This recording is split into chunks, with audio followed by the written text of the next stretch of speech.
ಡಾಲಾಯತ್ ಅವರ ಸಾರಥ್ಯದಲ್ಲಿ the Friday Times news. Eidgah ಕಮಿಟಿಯಿಂದ ಪೈಗಂಬರ್ ಜಯಂತಿ ಪವಿತ್ರ ದಿನದಂದು ಸಾಮೂಹಿಕ ವಿವಾಹ ಕಾರ್ಯ ಶ್ಲಾಘನೀಯ. ಸಚಿವ ಎಚ್.ಕೆ. ಪಾಟೀಲ್. ಪ್ರವಾದಿ ಹಜರತ್ ಮಹಮ್ಮದ್ ಪೈಗಂಬರ್ ಅವರ ಜಯಂತಿಯಂದು ಬೆಟಗೇರಿ ಈದ್ಗಾ ಕಮಿಟಿಯ ಮುಸ್ಲಿಂ ಧರ್ಮೀಯರ ಉಚಿತ ಸಾಮೂಹಿಕ ವಿವಾಹ ಕಾರ್ಯಕ್ರಮ ಸ್ತುತ್ಯಾರ್ಹವಾಗಿದೆ ಎಂದು ಜಿಲ್ಲಾ ಉಸ್ತುವಾರಿ ಸಚಿವರಾದ ಡಾಕ್ಟರ್ ಎಚ್.ಕೆ. ಪಾಟೀಲ್ ಹೇಳಿದರು.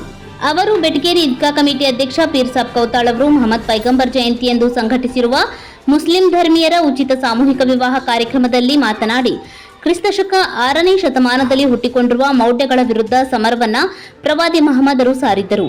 ಪ್ರವಾದಿ ಮಹಮ್ಮದ್ ಪೈಗಂಬರ್ ಜಯಂತಿಯಂದು ಸಾಮೂಹಿಕ ವಿವಾಹ ಕಾರ್ಯದ ಮೂಲಕ ಬಡವರ ದುರ್ಬಲರ ಕಣ್ಣೀರು ಒರೆಸುವ ಸಾಮಾಜಿಕ ಕಾರ್ಯ ಶ್ಲಾಘನೀಯವಾಗಿದೆ. ಈದ್ಗಾ ಕಮಿಟಿಯ ಸಾಮಾಜಿಕ ಸೇವೆಗಾಗಿ ರಾಜ್ಯ ಸರ್ಕಾರದಿಂದ ಆಂಬ್ಯುಲೆನ್ಸ್ ನೀಡುವ ಭರವಸೆಯನ್ನು ಸಚಿವ ಡಾಕ್ಟರ್ ಎಚ್.ಕೆ. ಪಾಟೀಲ್ ನೀಡಿದರು. ವೀರೇಶ್ವರ ಪುಣ್ಯಾಶ್ರಮದ ಕಲ್ಲಯ್ಯಜ್ಜನವರು ಮಾತನಾಡಿ, ಸಾಮೂಹಿಕ ವಿವಾಹ ಕಲ್ಪನೆ 12ನೇ ಶತಮಾನದಲ್ಲೇ ಜಾರಿಯಲ್ಲಿತ್ತು. ಅಂದು ಗುಡ್ಡಾಪುರ ದಾನಮ್ಮ ತಮ್ಮ ಮನೆಯಲ್ಲಿ 500 ಜೋಡಿಗಳ ಸಾಮೂಹಿಕ ವಿವಾಹ ಕಾರ್ಯವನ್ನ ಮಾಡುವ ಮೂಲಕ ಸಾಮೂಹಿಕ ವಿವಾಹ ಕಾರ್ಯಕ್ರಮದ ಮುನ್ನುಡಿಯನ್ನ ಬರೆದಿದ್ದರು.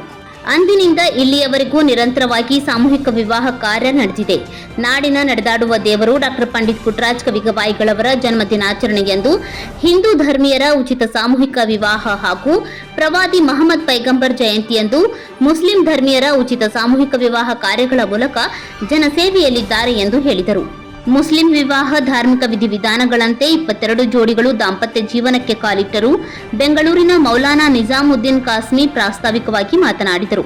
ವೇದಿಕೆ ಮೇಲೆ ಈದ್ಗಾ ಕಮಿಟಿ ಮಾಜಿ ಅಧ್ಯಕ್ಷ M R. Annigeri, Inayatulla Peerzade, Mohammad Zakariya Rashadi, Abdul Gafoor Sab, Arif Sab Khashmi, Sarfaraz Khasmi, Abdul Samad Jakati, Shabbir Kalmani, Abdul Rahim Sab Inami, Shabbir Ahmad Inami, Mohammad Taufiq Tahsildar, Anwar Sab Iti, doctor M R. Dalayat, Karnataka ರಾಜ್ಯ ರಸ್ತೆ ಸಾರಿಗೆ ನಿಗಮದ ಉಪಾಧ್ಯಕ್ಷ ಹಾಗೂ ಈದ್ಗಾ ಕಮಿಟಿಯ ಅಧ್ಯಕ್ಷ ಪೀರ್ ಸಾಬ್ ಕೌತಾಳ್, ಉಪಾಧ್ಯಕ್ಷರಾದ ಅನ್ವರ್ ಹುಸೇನ್ ಇಟಿ, ಎಂ.ಆರ್. ಡಾಲಾಯತ್ ಸೇರಿದಂತೆ ಮುಂತಾದವರು ಇದ್ದರು.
The Friday Times news Gadag.